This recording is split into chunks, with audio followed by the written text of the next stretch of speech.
Jai Ram Krishna Hare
संकल्प हे मना उगवी संकल्प हे मना उगवी संकल्प हे सांडिले जे मांडे सांडिले जे मांडे सांडिले जे मांडे सांडिले जे मांडे उरला काळ दंडे अग्रह उरला काळ दंडे उरला काळ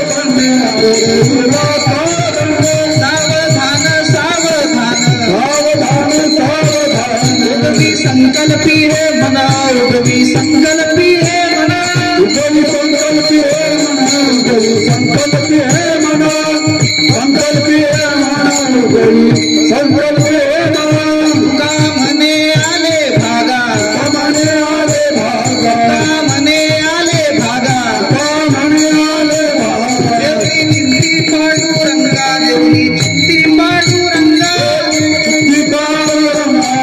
चिंती पांडुरंगा चिंती पांडुरंगा देवली चिंती पांडुरंगा देवली चिंती पांडुरंगा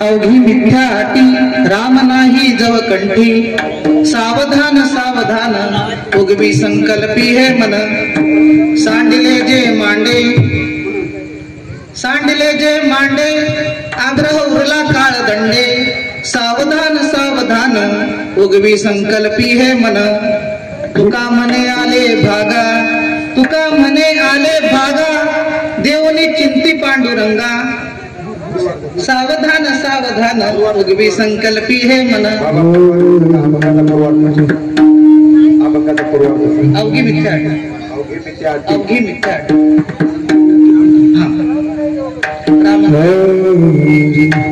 अवघी मिथ्ये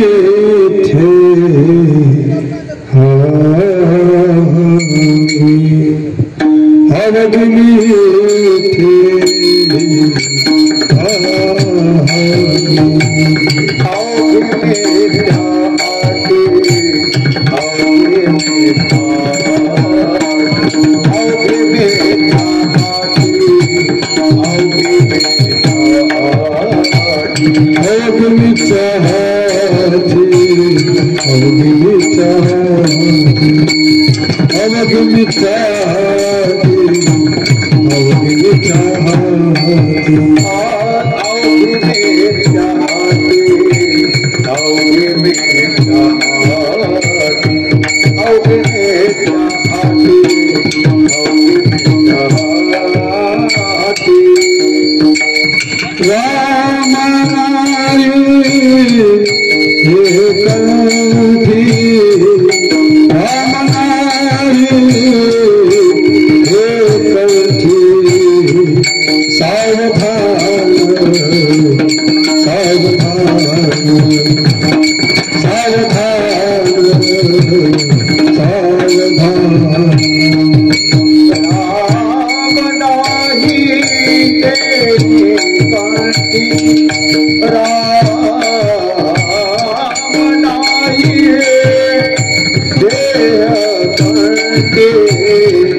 सावधान सावधान उगवी संकल्पी है मन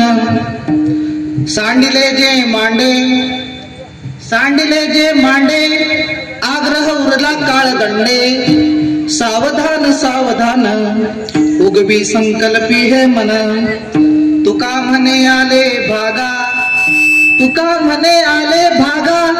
देवनी चिंती पांडुरंगा सावधान सावधान उगवी संकल्पी है मन हरे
सर्वांना वेळ कमी असल्याने पांडुरंग करू प्रथम नमनच्या जागी नमो विश्वरूपा विष्णू माय बाबा घेऊया. नमो विश्वरूपा विष्णू माय बापा, नमो विश्वरूपा विष्णू माय बापा, अपारा अमुका पांडुरंगा, अपारा अमुका पांडुरंगा,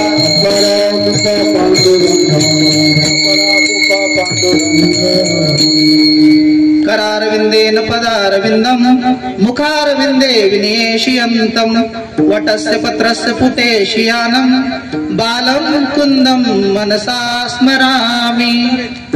गृहे गृहे गोपवधू कदंबा सर्वे मिलित्वा समवापयोगम पुण्यानि नामानि पठन्ति नित्यं गोविंद दामोदर माधवेति.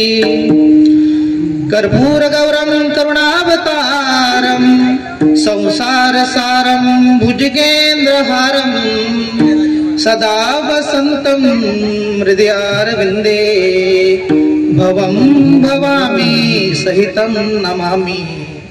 मनोज्जवं मारुतुल्यवेगं जितेन्द्रियं बुद्धिमतां वरिष्ठं वातात्मजं वानरयुद्धमुख्यं श्रीरामदूतं शरणं प्रपद्ये. श्रीरामदूतं शरणं प्रपद्ये. आपदां परतारं दातारं सर्वसंपदां लोकाभिराम श्रीराम भूयो नमाम्यहं रामाय रामभद्र रामचंद्रमानसे गुणाथाय नाथाय सीताय नमः.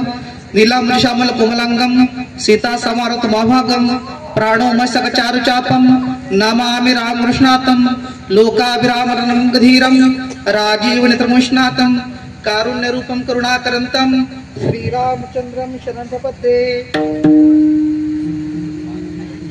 प्रस्तुत माझ्या पहिल्या कीर्तन सेवेसाठी मी अभंग निवडलेला आहे संत तुकाराम महाराज वैराग्य मूर्ती जगद्गुरु संत तुकाराम महाराज त्यांचा.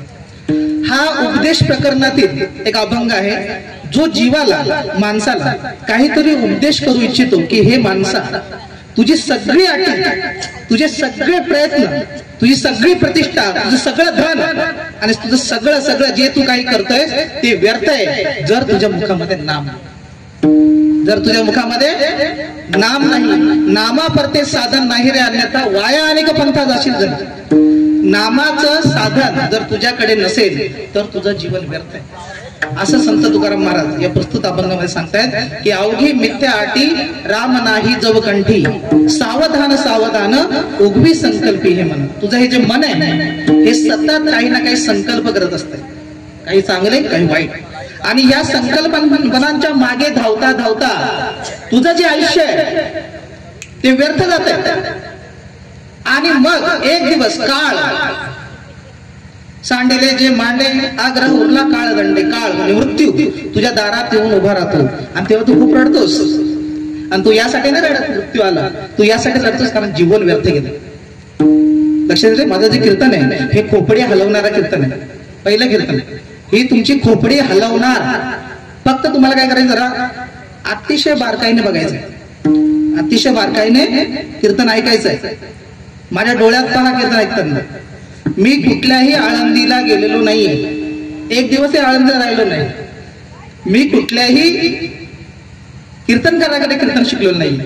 मी 2016, 17, 18, 19 या वर्षी संन्याशांसोबत जंगलामध्ये राहिलेला व्यक्ती संन्याशांसोबत. आणि माझे गुरु स्वामी सत्यानंद महाराज आणि त्यांचे परमगुरु शंकराचार्य नारायणानंद तीर्थजी काशीचे शंकराचार्य त्यांच्या सानिध्यात जे काही शिकलो त्यांनी मला सांगितलं की श्रावण जास्त पुस्तकं वाचणं. मी 4,500 पुस्तकं वाचून त्यांच्याकडे गेलो होते. ते माझ्यापेक्षा आनंदी होते. 4,500 पुस्तकं वाचणारा मुलगा दुःखी होता. त्याला प्रोफेसर व्हायचं होतं. प्रोफेसर तो होता आताही आहे. तो दुःखी आहे. आणि ते जे संन्यास घेतलेले लोक आहेत ते आनंदी आहेत सतत आनंद. मग त्यांनी असं काय मिळवलं हे शोधण्यासाठी मी त्यांच्या सोबत राहिलो 4 वर्ष. संन्याशांच्या आश्रमामधून कॉलेजला जायचो. कॉलेज 11:30-12 वाजता सुटलं की पुन्हा त्या संन्याशांच्या आश्रमामध्ये यायचं त्यांच्या सोबत राहायचं. ते जे शिकवतील ते शिकायचं ते जे देतील ते खायचं त्यांचा आश्रम झाडून काढायचं. असं 4 वर्ष काढलं आणि त्यांच्याच आज्ञेवरून नंतर विवाहबद्ध सुद्धा झालं. तर या संन्याशांनी जे काही शिकवलं ते या कीर्तनातून मी मांडण्याचा प्रयत्न करणार आहे. त्यासाठी तो अभंग निवडलेला अवघी विद्या आठी राम नाही जाऊ कंठी. हे तुकाराम महाराज जीवाला उपदेश करतायत की हे जीवा, तुझी सगळी आठी, तुझे सगळे प्रयत्न व्यर्थ आहेत जर तुझ्या मुखामध्ये राम नाही. कारण हे जो तुला देह जो मिळालेला आहे हा खूप दुर्लभ देह आहे. लक्षात घ्या, हा खूप दुर्लभ देह आहे. किती दुर्लभ देह आहे हे आपण एखाद्या दृष्टांतामधून समजून घेऊ. कोणी एके गावी दृष्टांत नीट ऐकायचा, बारकाने ऐकायचा. तुम्ही जर एक शब्द जरी चुकवला जिंदगी बरबाद. लक्षात घ्या, पुन्हा त्याच अटी, पुन्हा त्याच मिथ्या अटींच्या मागे तुम्ही धावत राहणार. त्यामुळे माझे शब्द बारकाईने ऐका. येणारा कीर्तनात माणूस तुम्ही स्वतः आणि जाणारा माणूस हा वेगळा होईल. महाराज कीर्तन सोडावं तुम्ही, नीट ऐका बारकाईने आणि आत्मज्ञानाच्या पाठीमागे राहा. सद्गुरु कृपेने उजळला दीप, सद्गुरु कृपेने उजळला दीप, कळले देवा तुझे स्वरूप. आता मज नाही अनेकांची चाड, गोड तुझे नाम पांडुरंगा. आता मज नाही अनेकांची चाड, गोड तुझे रूप पांडुरंगा.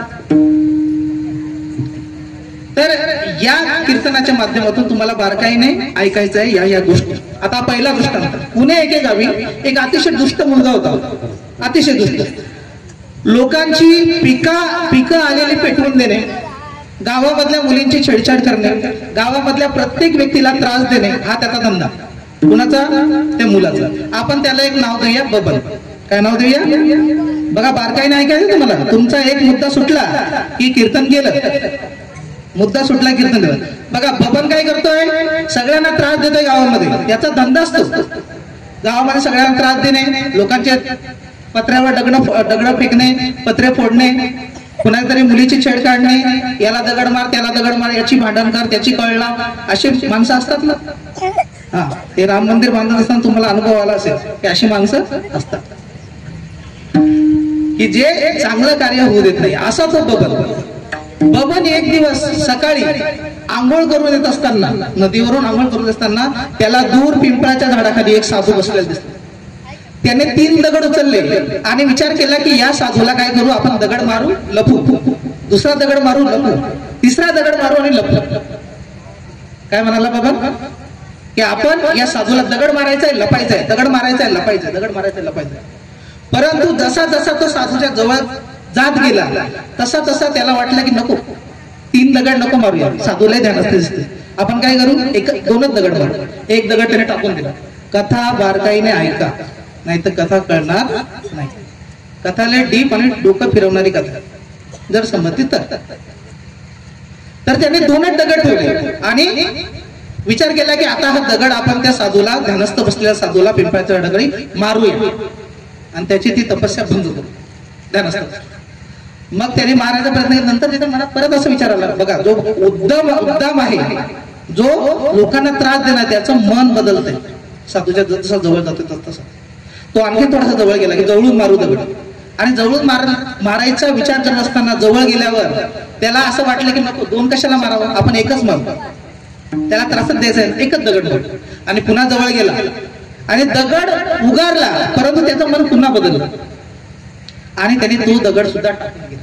मग त्याने विचार केला की त्याला जवळ जवळ आणि साधूचे केस उघडू फक्त आणि मग पळू, पण आपण त्रास मात्र द्यायचा. मग तो त्याच्या पुन्हा जवळ गेला. जवळ गेल्यावर साधूचं रूप पाहून, साधूचं तेज पाहून, साधूची आभा पाहून, साधूचा आवरा पाहून, औरा आपल्या शरीराच्या 4 पट असतो, औरा आपल्या शरीराचा 4 पट असतो. म्हणून आपण सज्जनांची संगत करावी. सज्जनांची संगत केली आपण त्याच्यासारखं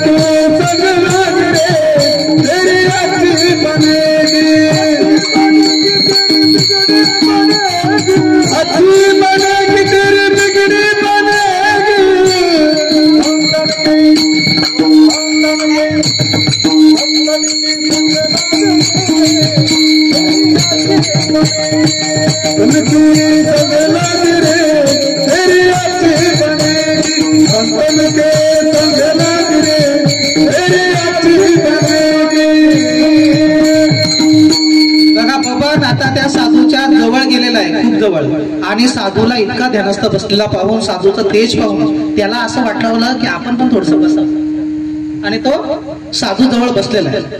साधू जवळ बसल्यानंतर त्याला असं वाटलं की आपण पण साधू सारखं ध्यानस्थ बसून बघू. त्यांनी पण पालथी घातली. कोणी जो मुलींची छेड करतो गावामध्ये तो मुलगा साधूच्या संगती गेल्यानंतर काय झाला, पालथी घालून बसला, पायावर पाय ठेवून, आणि असा हात करून बसला. आणि त्याला लक्षात आलं, कारण मी तर खूप नालायक व्यक्ती, लोकांना त्रास देणार आहे, आणि माझ्यामध्ये असा बदल झाला कसं काय. म्हणून त्यांनी साधूला हाक मारली, साधू महाराज मला तुमच्याशी बोलायचं आहे. तू काय म्हणाला, नीट ऐका. साधू महाराज मला तुमच्याशी बोलायचंय. साधू महाराजांनी डोळेच उघडले नाही, कारण जो साधू आहे आरतीबाई तो एका हाकेमध्ये ओ देतच नाही. मी पण एका हाकेमध्ये ओ देतच नाही, 3 वेळा हाक मारावी लागते. तर मला वाटतं की काहीतरी गंभीर प्रश्न आहे, मग मी बायकोला ओ देत असतो, नाही तर अजिबात आपल्याला आम्ही बोलतच नसतो, घरामध्ये मी बोलतच नसतो. हरी बोला नाहीतरी आपल्याला व्यर्थ गलबला करू नका, नको नको माना नको अभिमान, सोडून मी तुपाना तोची सुखी. जर आपल्याला सुखी व्हायचं असेल तर व्यर्थ गलबला करण्याचा अर्थच नाही. बोलायचं तर हरीचं नाव घ्यायचं, नाही तर बोलायचं तर मग बघा,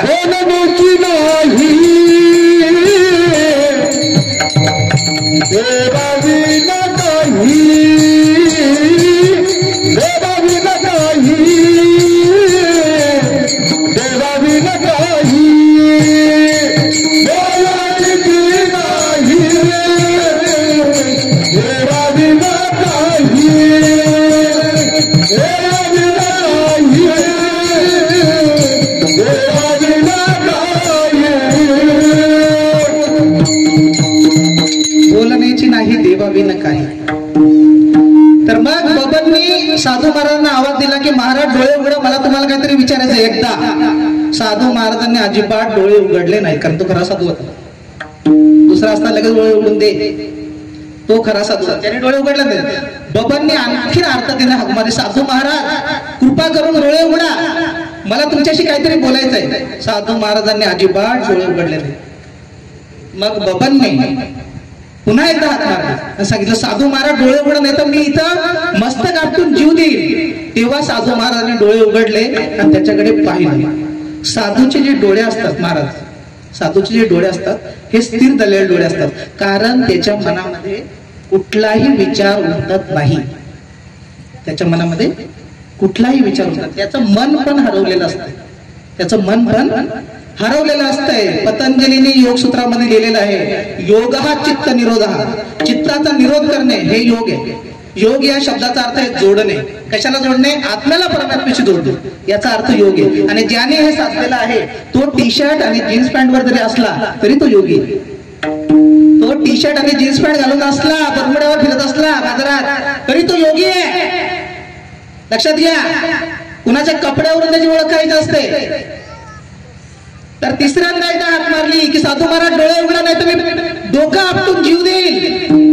तेव्हा साधू महाराज डोळे उघडले आणि डोळे एकदम निश्चल, कुठलाही विचार नसणारे डोळे साधू महाराजांचे. आणि मग बाबांनी त्याची गोष्ट सांगितली की मी अतिशय नालायक व्यक्ती, मी गावामध्ये सर्वांना त्रासच देण्याचं काम करतो, मी कधीच कोणाचं भलं केलं नाही, केलं तर वाईटच केलेलं आहे. गावातल्या मुली छेडणे, गावातल्या लोकांची पत्रे फोडणे, गावातले पीक उभी राहिलेली जाळून टाकणे हा माझा धंदा आहे. आणि इथे मी तुम्हाला दगड मारण्यासाठी आलो होतो, पण असं काय की माझं मन बदललं आणि माझी असं आता इच्छा आहे की संन्यास घ्यावा, तुमच्यासारखा साधू. बघा, जो मुलगा असं करतो तो साधूच्या संगतीमध्ये, खऱ्या साधूच्या, खोट्या साधूच्या नडला, मग नडला तर मग खऱ्या साधूच्या संगतीमध्ये तो आल्यामुळे तो त्याला बोलतोय की असं माझ्यामध्ये काय झालं. तेव्हा त्या साधूने असा हात करून त्याला आशीर्वाद दिला आणि पुन्हा एकदा डोळे मिटून घेतले. पुन्हा एकदा डोळे मिटून घेतले आणि क्षणभर दोन घटिका डोळे मिटून ठेवून, गोष्ट ऐकता तुम्ही पक्की? सगळे ध्यानावर आहेत, भानावर आहात का? अरे होतं बोला.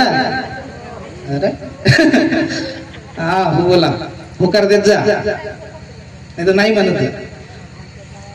पुन्हा 2 क्षण डोळे मिटून पुन्हा एकदा डोळे उघडले आणि बबनला सांगितलं की बबन, तू मागच्या जन्मी एक हत्ती होतास. नीट ऐका. बबन, तू मागच्या जन्मी एक हत्ती होतास आणि जंगलामध्ये चरणं हे तुझं काम होतं. एक दिवस काय झालं, जंगलामध्ये वनवा लागला. गोष्ट नीट ऐका. गोष्ट तर गेली, जिंदगी बरबाद समजायची आपली. आपण हेच नाट्टापट्टा छट्टापट्टा याच्यामध्येच आपलं जीवन व्यर्थ जाणार. धन कमवणे याच्यामध्येच मरणार आपण. नीट ऐका ही गोष्ट. बबन, तू मागच्या जन्मी हत्ती होतास आणि जंगलामध्ये चरणं हे तुझं काम होतं. परंतु एक दिवस काय झालं, जंगलामध्ये वनवा लागला आणि वनवा लागल्यावर सगळे जी जनावर आहेत, हरण, रानडुकर, हत्ती, घोडे, सगळे जे रोही सगळेच पळायला लागले. तू सुद्धा पळायला लागलास आणि पळता पळता काय झालं, तुझ्या पायामध्ये लाकडाचा एक खुंट गेला. लाकडाचा एक खुंट. हत्तीचा पाय हा खालून मऊ असतो, त्याच्या पायामध्ये पटकन काही पण शिरतं. ते खुंट तुझ्या पायामध्ये गेल्यामुळे तू एका झाडाखाली थांबलास आणि तुम्ही ते पाय असं वर उचलला. काय केलेलं आहे, वर उचललेला आहे. आणि तेवढ्यात काय झालं, एक ससा तुझ्या पायाखाली येऊन थांबला. एक ससा तुझ्या पायाखाली येऊन थांबला. तू ते पाहिलंस आणि तू तो पाय खाली न ठेवता असाच उभा राहिलास, कारण तुला त्या सश्याचा जीव घ्यायचा नसतो. बघा, हत्तीच्या मनामध्ये बुद्धी आलेली. हत्ती कोण आहे, मागच्या जन्मीचा बबन. नीट लक्षात येतं तुमच्या. बघा, थोडीशी जरी गल्लत झाली की गोष्ट गेली. बबन मागच्या जन्मीचा हत्ती, त्याच्या मनात आलंय की मी जर पाय खाली ठेवला तर ससा मरून जाणार, ससाचा पार चटणी होणार, चेंदामेंदा होणार. आणि म्हणून तो हत्ती मागच्या जन्मीचा बबन याने तो पाय असा ठेवला. वनवा वाढत होता आणि बबन काय पाय खाली ठेवे ना, ससाही काही जाई ना. बबन 10-15 मिनिटं तसंच राहिला. शेवटी त्याला दाह जाणवायला लागला. आगीचा दाह, वनव्याचा दाह जाणवायला लागला. तरी बबन पाय खाली ठेवला, कारण त्याला हा सशाचा जीव घ्यायचा नव्हता. पण जसा दाह वाढला आणि तो सशाला लागायला लागला तसा ससा पळाला आणि बबनने खाली पाय ठेवण्याचा प्रयत्न केला. परंतु बबनचा पाय आखडल्यामुळे बबन जागीच, म्हणजे तो हत्ती हा जागीच खाली पडला आणि वनवा त्या हत्तीच्या अंगावर शिरला आणि हत्ती दाहाने, आगीने जळून जाण्याचा वेळ आला. आणि मरताना सुद्धा बबन, तू हत्ती असताना तुझ्या मनामध्ये संतोष होता, आणि म्हणून आज तू माणूस झालेला आहेस. विठ्ठल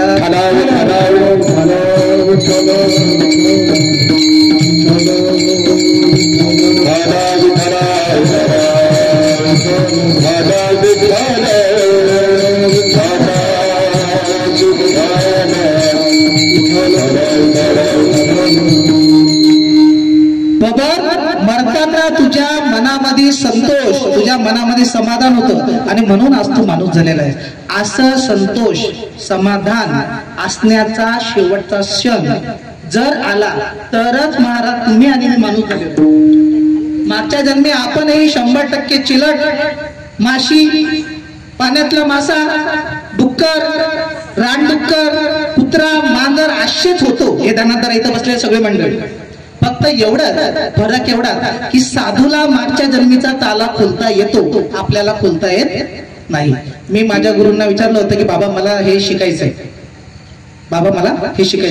की मागच्या जन्मीचे मला स्मृती जागृत करायच्या आहेत, मी काय करू? त्यांनी मला सांगितलं हा रस्ता आहे. पण काय करशील श्रावण, उगा तुला अहंकार होईल आणि अहंकार जोपर्यंत नष्ट होत नाही तोपर्यंत अध्यात्म पूर्ण होत नाही श्रावण.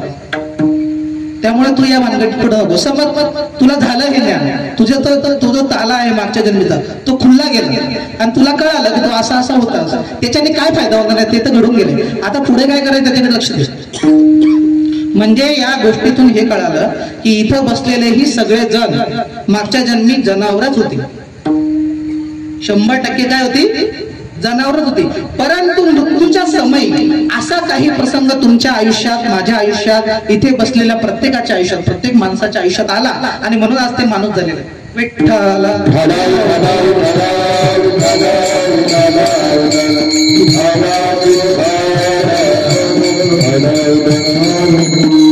ही गोष्ट सांगण्याचं कारण असं की तुम्हाला माणूस जन्म किती दुर्लभ आहे हे सांगावं. तुम्हाला समजलं तर किती दुर्लभ आहे. तुम्ही कधीतरी मोबाईलवर किंवा कम्प्युटरवर एक व्हिडिओ बघितले असेल की एक हरणाचं पाडस नदीमध्ये जोराजोरात उडी मारत चाललंय. नदीमध्ये हरणीचं पाडस जोराजोरात उडी मारत चाललंय आणि मागून एक मगर धावत येते त्याला पकडण्यासाठी. आणि त्याची जी आई हरिण आहे ती त्याच्या मागे धावत येते आणि मगरीच्या समोर उभी राहते. आणि ते मगर काय करते, त्या आई हरणीला खाते आणि पाडस हरिण वाचते. मग त्या आईच्या मनामध्ये संतोष असेल का दुःख असेल? 100% संतोष असेल, कारण की तिचं लेकरू वाचलं. मग असा जेव्हा प्रसंग आपल्या कोणाच्या तरी जनावराच्या आयुष्यामध्ये येतो की त्याच्या मनामध्ये मृत्यू समयी संतोष असतो, तेव्हा तो माणूस होतो. तेव्हा तो माणूस होतो. ही कथा गुरु परंपरेने आलेली कथा आहे जी माझ्या गुरूंनी मला सांगितलेली. कथा समजली तुम्हाला? चला विठ्ठल नामाचं भजन करा.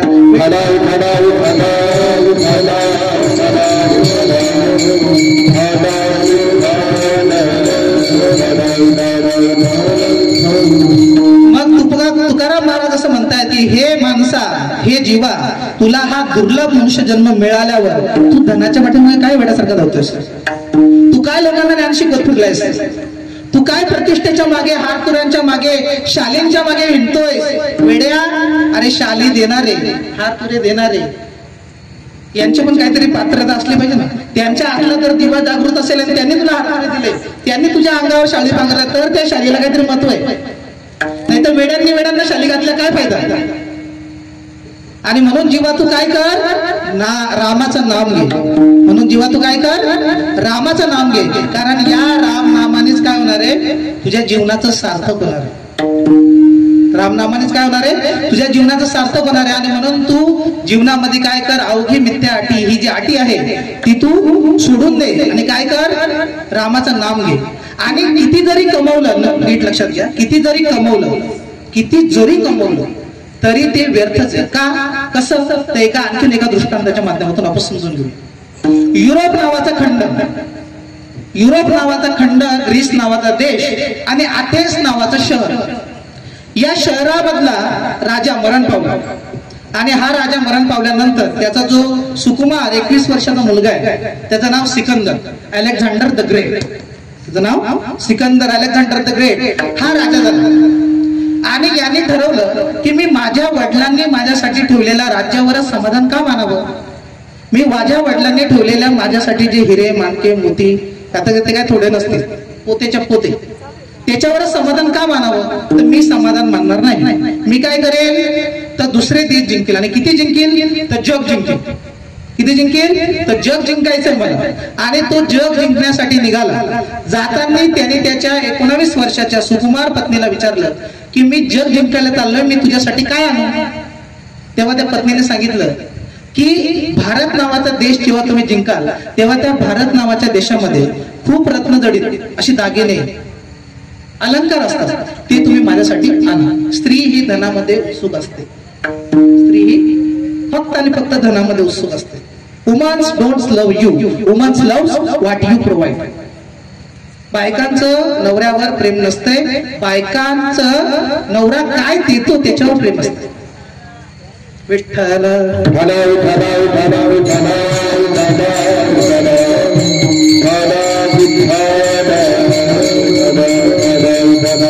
परंतु अज्ञानी जीव हे समजून घेऊ शकत नाही, कारण तो अज्ञात असतो. तर त्या सिकंदराने पत्नीला विचारलं. पत्नी म्हणाली मला अलंकार आणा. तो नंतर आईकडे गेला. आईला विचारलं, आई मी जग जिंकायला चाललो, तुझ्यासाठी काय आणू. आई म्हणाली तू एक काम कर, जेव्हा भारत देश जिंकशील, मी त्या भारत देशाविषयी खूप वाचलंय, तर तिथला गीता नावाचा ग्रंथ तू माझ्यासाठी घे. नंतर तो त्याच्या गुरुकडे गेले आणि गुरुला विचारलं, गुरुजी मी असं ठरवलंय की आपल्या वडिलांनी माझ्यासाठी ठेवलेलं राज्य, समृद्ध राज्य, त्यावेळेचं युरोपातलं सगळ्यात मोठं राज्य, याच्यावर समाधान का मानावं, या एवढ्या संपत्तीवर मी समाधान का मानावं, मी जग जिंकेल, मी काय करेन, खूप मोठा भूभाग जिंकेल, खूप मोठी संपत्ती कमवेल आणि ती तुमच्या पायाशी आणून टाकेल. गुरुने सांगितलं की हे तू करतोयस कशासाठी, पण तो बोलतो माझी महत्वाकांक्षा आहे, माझी अटी आहे, माझा आग्रह आहे की मला हे करायचंय. आणि मग तो सिकंदर जग जिंकण्यासाठी निघाला. गुरुने त्याला जाता जाता सांगितलं की तू जग जिंक, तू संपत्ती कमव, भरपूर लूट कर, परंतु एक काम कर, जेव्हा भारत नावाच्या देशामध्ये जाशील तेव्हा तिथे असणाऱ्या एखाद्या साधूची भेट घे. साधूची भेट, साधूची भेट, धन्य साधू भेटी. दोन गोष्टी दुर्लभ आहेत. पहिला मनुष्य जन्म आणि दुसरा संतांची संगत. दोन गोष्टी खूप दुर्लभ आहेत. पहिला मनुष्य जन्म आणि दुसरी संतांची संगत. या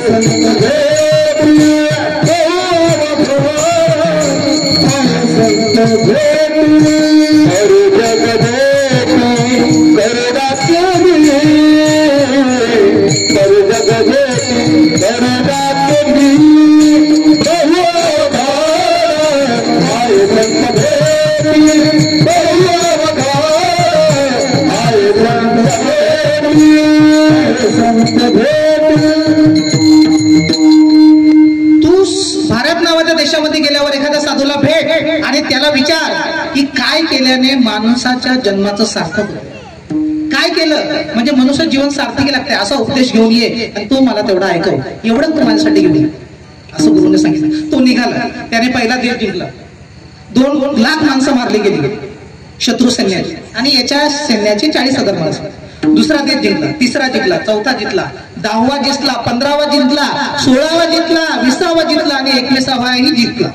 21वा राजा त्याने हरवला, पोरस, जो अफगाणिस्तानच्या प्रदेशामध्ये भारताचाच तो भाग होता आधी, त्या भागाचा राजा होता पोरस. त्याला त्याने पराभूत केलं आणि रात्रीच्या वेळी पराभूत केल्यानंतर तिथेही त्याची भरपूर सैन्य मारले गेले, समोरच्या पक्षाचे तर लाखोंनी मारले गेले.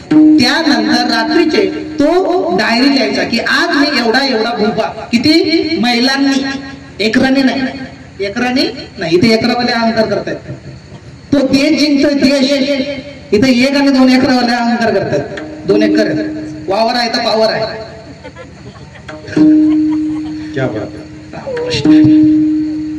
काही पावर नाही, नाम आहे तर पावर आहे, नाम आहे तर पावर आहे. तर तो महिलांनी प्रदेश जिंकायचा. त्याचा किती जिंकायचा, महिलांनी किलोमीटरने, 10 kilometre, 15 kilometre, 20 kilometre, 25 kilometre, 35, 450 kilo असा प्रदेश तो जिंकायचा आणि तो हिशोब करायचा. एवढा एवढा प्रदेश जिंकला, एवढे एवढे पोते, एवढे एवढे पोते मोती, एवढे एवढे पोते सोनं, एवढे एवढे पोते मानकं, एवढं एवढं पोतं असं, एवढं एवढं पोतं तसं, असा तो रोज हिशोब करायचा.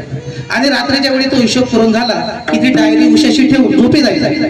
झोपी गेल्यावर काय झालं, रात्रीच्या वेळी त्याच्या सैन्याचा तळ हा एका वाळवंटामध्ये पडलेला होता.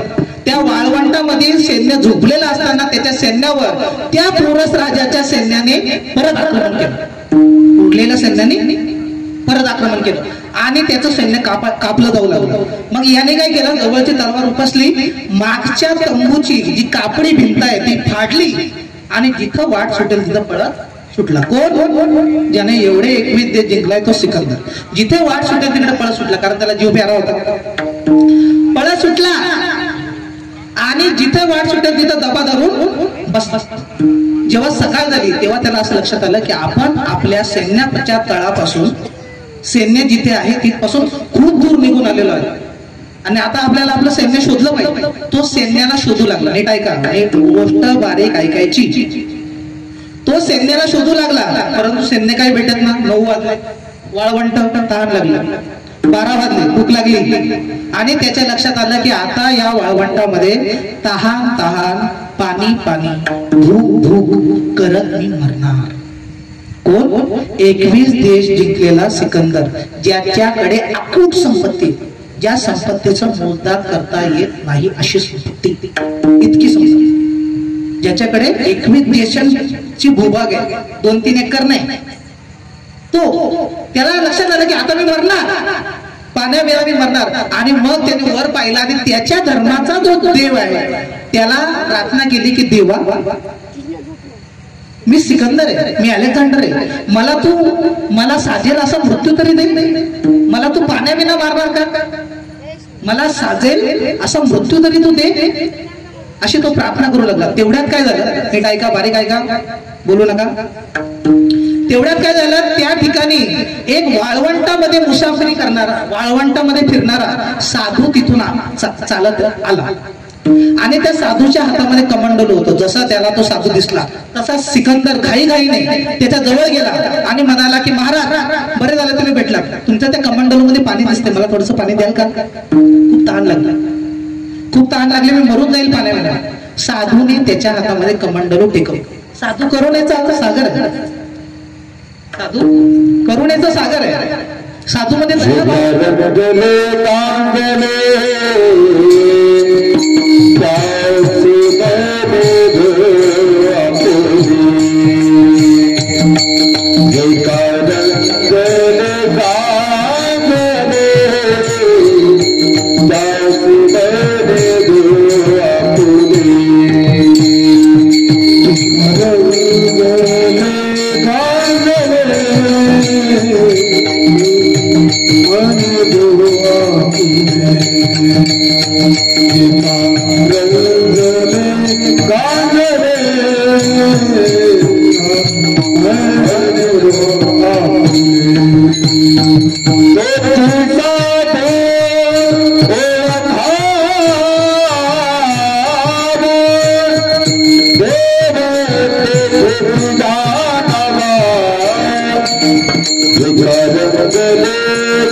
काय म्हणाला, बोलला घे पी. परंतु त्या सिकंदराला त्याचा अहंकार अडवा की मी 21 देश जिंकलेला सिकंदर, माझ्याकडे अकोट संपत्ती आणि मी साधूकडे काय भीक मागतोय, वाटीभर पाण्याची. कसली भीक मागतोय, वाटीभर पाणी. तो म्हणाला महाराज फुकट नको बरं का, मी तुम्हाला याचे 100 सोन्याचे शिक्के देईल. काय देईल, 100 सोन्याचे शिक्के देईल. कशाचे, वाटीभर पाण्याचे, वाटीभर पाण्याचे 100 सोन्याचे शिक्के मी तुम्हाला देईल. साधूने ते ऐकलं आणि कमंडल विसरून घेतलं. त्याला गप दिलं होतं प्यायचे की नाही, परंतु माणसाला माणसाचा अहंकार आड येतो आणि तो त्याच्या नाशाला कारणीभूत ठरतो. तुकाराम महाराजांचे वाक्य आहे, तुका म्हणे अहंकार गेला, तुका म्हणे देव झाला, तुका म्हणे देव झाला, तुका म्हणे देव झाला. अहंकार गेला, तुका म्हणे देव झाला, म्हणे देव झाला, तुका म्हणे देव झाला. अहंकार गेला, तुका म्हणे देव झाला. अहंकार ही शेवटची पायरी असते अध्यात्माची. एकदा अहंकार संपला की देवाला शोधणाऱ्या व्यक्तीला देव भेटत नाही. लक्षात घ्या मित्रांनो, तुम्हाला अध्यात्म कळलेलं नाही. तुमचा अध्यात्म अगरबत्तीमध्ये, देवा माझे गाई गुरं वासर बकरे पोरं बिर एका अगरबत्तीत सगळे सुखी ठेवते, हा आपला अध्यात्म. एका अगरबत्तीत एवढं. आणि आपण इतके हुशार की देवाशी पण सौदा करतो. देवा तुम्हाला हे दिलंच ना तर मी तुला ते देते. रिश्वत आपल्या सवय आहे ना, नाही लबाड. जो जगाचा मालक आहे त्याला तुमचे 5 नारळ पाहिजेत का? जो जगाचा मालक आहे त्याला तुमचे 5 नारळ पाहिजेत. देव भुलला देव भुलला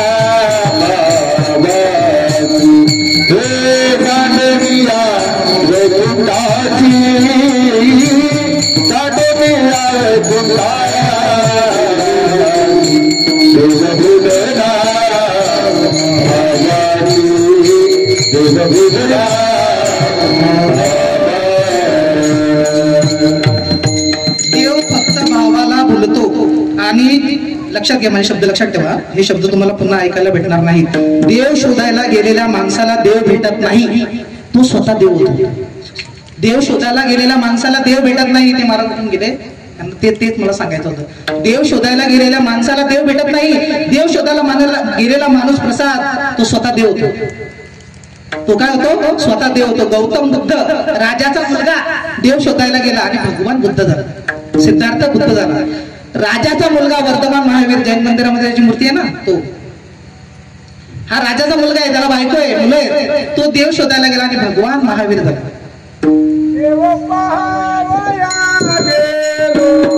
आणि देवाचा होऊन गेला.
तुकाराम महाराजांचं वाक्य. देव शोधायला जाणारा माणूस सकुमावशी हा त्याला देव भेटत नाही, तो स्वतः देव. माझी मावशी सकुमावशी ही साक्षात्कार झालेली असते. 83 सालापासून पतीने तिला सोडलं, मूल नाही झालं म्हणून, आणि तशी ती एकटी. आणि तिच्या मुखामध्ये उठता बैसता राम असतो. हरी बोला बांधता हरी बोला काढता, उठता बैसता हरी बोला जनी हरी बोला बिजनी, एका जनार्दने हरी बोला. तशी माझी मावशी दत्त आदर्श साक्षात्कार झाले. किती वेळा तिला देवाचे अनुभव झाले. परंतु जे अनुभव असतात, मी तिला सतत सांगत असतो की जे अनुभव असतात देवाचे अनुभव ते गुप्तधनासारखे असतात. तुम्हाला गुप्तधन भेटलं, तुम्ही बोंबलत फिराल का मला गुप्तधन भेटलं, ते तुम्ही लपवून ठेवा. तसे ते अनुभव मावशी लपवून ठेवायचे असतात. हा अनुभव मला पण झाले, मी लपवून ठेवते. सांगायला तिला एकदम असे लपवून ठेवायचे, नाही तर ते पुन्हा होत नाहीत. मग देव म्हणतो की आज झाला याला माला. सापशिडीच्या खेळामध्ये सापाने गिळला, शेवटचा साप अहंकार आहे आणि तो डायरेक्ट आपल्याला 2 वर घेऊन येतो. सापशिडीच्या खेळातला 2चा आकडा डायरेक्ट 99 वर आपल्याला 100 वर जायचं असतं. 100 मोक्ष, 100 म्हणजे मोक्ष. तर त्या सिकंदराला अहंकार आड आला आणि सिकंदर म्हणाला की महाराज फुकट नको बरं का, मी तुम्हाला 1000 सिक्के देईल. तेव्हा महाराज म्हणाले परवडत नाही. तेव्हा सिकंदर पुन्हा म्हणाला महाराज 10,000 सिक्के घे. महाराज पुन्हा म्हणाले मला परवडत नाही. तो म्हणाला कसं परवडत नाही? तो बोलतो वस्तू माझी, बरोबर आहे. जोची वस्तू आहे त्यालाच काय आहे भाव ठरवण्याचा अधिकार आहे. किसन बाबा, ज्याची वस्तू आहे त्यालाच भाव ठरवण्याचा अधिकार आहे. एक शेतकरी सोडून ज्याची वस्तू आहे त्यालाच भाव ठरवण्याचा अधिकार आहे. एक शेतकरी सोडून तुमचा भाव मार्केट ठरवते, तुमचा भाव सरकार ठरवतंय, तुमचा भाव व्यापारी ठरवतो, मारवाडी व्यापारी.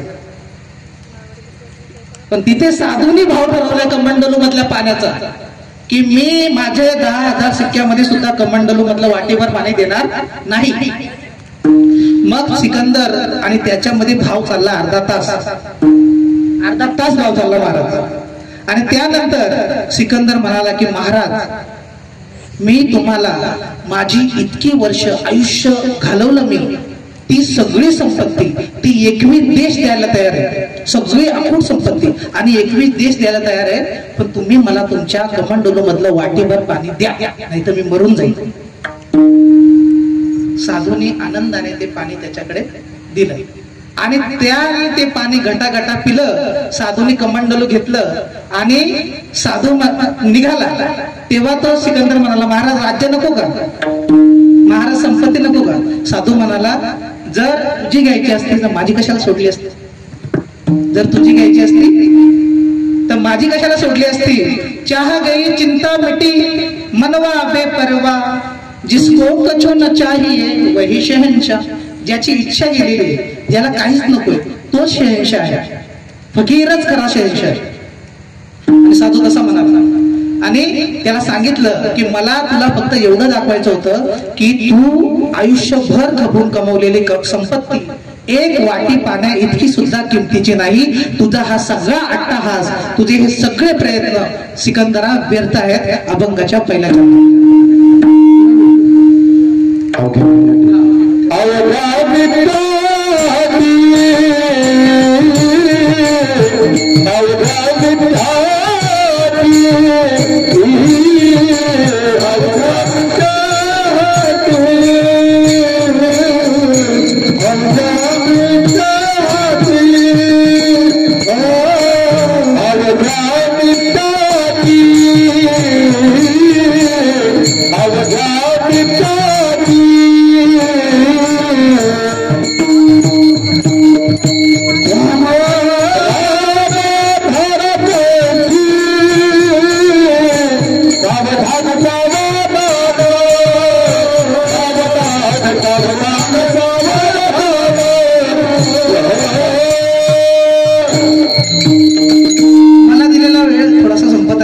त्यामुळे आपण आता थोडक्यात अभंगाचा दुसरा आणि तिसरं चरण उरकूया. तर ही जी अवघी मिथ्य अटी आहे ती व्यर्थ आहे. तुमची महत्वाकांक्षा, तुमचे विचार, तुमचे पेटे बांधणं हे सगळं व्यर्थ आहे जर तुम्ही मनापासून इथून इथून इथून इथून इथून जर नाव घेत नसाल तर. इथून जर तुमचं ते येत नसेल, नुसतं जगाला दाखवण्यासाठी परमार्थ असेल तर तो परमार्थ फक्त अवडंबर आहे. तर तो परमार्थ काय? फक्त अवडंबर आहे. म्हणून काय करा, मुखाने भगवंताचं नाम घ्या आणि ते अंतःकरणापासून घ्या, तर तो भगवंत तुम्हाला तारतो.